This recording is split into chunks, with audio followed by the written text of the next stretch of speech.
Good morning friends. देखिए आज हम देखने वाले हैं डेली करंट अफेयर्स एमसीक्यूज़। तो आज 24 जुलाई है, तो हम 23 जुलाई के जो है क्वेश्चन आंसर यहाँ पे देखने वाले हैं। तो आज हमारी 24 जुलाई है। तो देखिए चलिए हम शुरू करते हैं। हमारा पहला जो क्वेश्चन है वो है कि भारत में नेशनल ब्रॉडकास्टिंग डे कब मनाया जाता है। तो इसके 4 ऑप्शन हैं और 4 में से इसका जो सही आंसर है वो है 23 जुलाई को नेशनल ब्रॉडकास्टिंग डे के रूप में मनाया जाता है, क्योंकि इसी दिन 23 जुलाई 1927 में भारत में जो विधिवत ब्रॉडकास्टिंग की शुरुआत हुई थी। तो इसीलिए इसको नेशनल ब्रॉडकास्टिंग डे के रूप में मनाया जाता है। चलिए अगला अपना प्रश्न है, ऑपरेशन शील्ड किस क्षेत्र से संबंधित है। तो दोस्तों ऑपरेशन शील्ड का संबंध जो है वो सिविल डिफेंस से है, यानी आम जन जो होते हैं, ये भारत पाकिस्तान अभी युद्ध की स्थिति में जो बॉर्डर एरिया वाले जो लोग थे उनको यहाँ पे विशेष ट्रेनिंग दी गई थी और उसे नाम दिया गया था ऑपरेशन शील्ड। तो ये सिविल डिफेंस से संबंधित है। चलिए अगला है, भारत का 2047 तक परमाणु ऊर्जा उत्पादन लक्ष्य कितना रखा गया है। यानी भारत ने 2047 तक अपनी जो परमाणु ऊर्जा उत्पादन है उसको बढ़ाने का निर्णय लिया है, लेकिन उसका टारगेट कितना रखा है। तो टारगेट रखा है दोस्तों 100 गीगावाट। 100 गीगावाट तक का इन्होंने यहाँ पे लक्ष्य रखा है। अगला प्रश्न है, एशियन डेवलपमेंट बैंक यानी एडीबी के अनुसार भारत की 2026 की अनुमानित जीडीपी वृद्धि दर क्या होगी।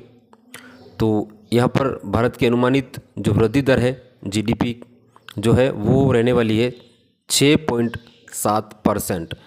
यही इसका सही आंसर है। चलिए अगला प्रश्न है, भारत की सबसे बड़ी ग्रीन हाइड्रोजन परियोजना कहाँ स्थापित की जा रही है। दोस्तों यहाँ पर भारत की सबसे बड़ी जो ग्रीन हाइड्रोजन परियोजना है वो पानीपत रिफाइनरी यानी पानीपत में स्थापित की जा रही है। प्रधानमंत्री मोदी यूके की यात्रा का जो मुख्य उद्देश्य है वो क्या है। तो दोस्तों इस यात्रा का जो मुख्य उद्देश्य है वो है फ्री ट्रेड एग्रीमेंट यानी एफटीए, यानी जो व्यापार संबंधी समझौते हैं उनको आगे बढ़ाना इसका मुख्य उद्देश्य है। डुरंडू कप 2025 कितने राज्यों में आयोजित किया जा रहा है। दोस्तों डुरंडू कप जो ये प्रतियोगिता होती है ये फुटबॉल से संबंधित है, फुटबॉल से संबंधित है और ये भी फिलहाल 5 राज्यों में इसका आयोजन किया जा रहा है। इसमें 5 राज्य जो हैं वो सम्मिलित हो रहे हैं। मराठा मिलिट्री लैंडस्केप्स को यूनेस्को की किस सूची में सूचीबद्ध किया गया है, किस श्रेणी में सूचीबद्ध किया गया है। तो देखिए यहाँ पर यूनेस्को जो किसी भी चीज़ को अपने सूची में जोड़ता है उसकी अलग अलग श्रेणियाँ होती है। तो यहाँ पर इसको वैश्विक धरोहर की सूची में इसको सम्मिलित किया गया है।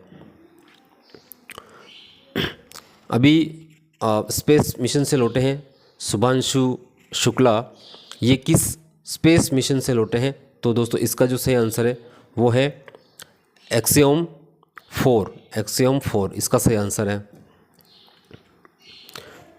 डिजिटल इंडिया मिशन को जुलाई 2025 में कितने साल पूरे हो गए हैं। तो दोस्तों 1 जुलाई 2025 को डिजिटल इंडिया मिशन को यहाँ पर हमारे 10 साल पूरे हो चुके हैं। यहाँ पर सी इसका सही आंसर होगा।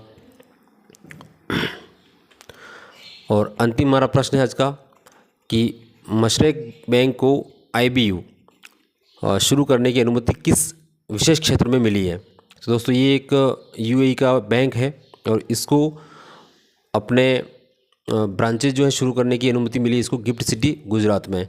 यही इसका सही आंसर है। दोस्तों अब आपको एक आंसर का कमेंट करके बताना है कि नेशनल ब्रॉडकास्टिंग डे कब मनाया जाता है। नेशनल ब्रॉडकास्टिंग डे कब मनाया जाता है, इसका आंसर आप ज़रूर कमेंट करके बताएं। दोस्तों ये सारे आपको जो जीके क्वेश्चंस हैं, करंट अफेयर्स है, मेरी वेबसाइट nsguruji.com पर मिल जाएंगे और इसके साथ ही आपको फेसबुक पेज NS गुरुजी पर भी मिल जाएंगे। Thank you.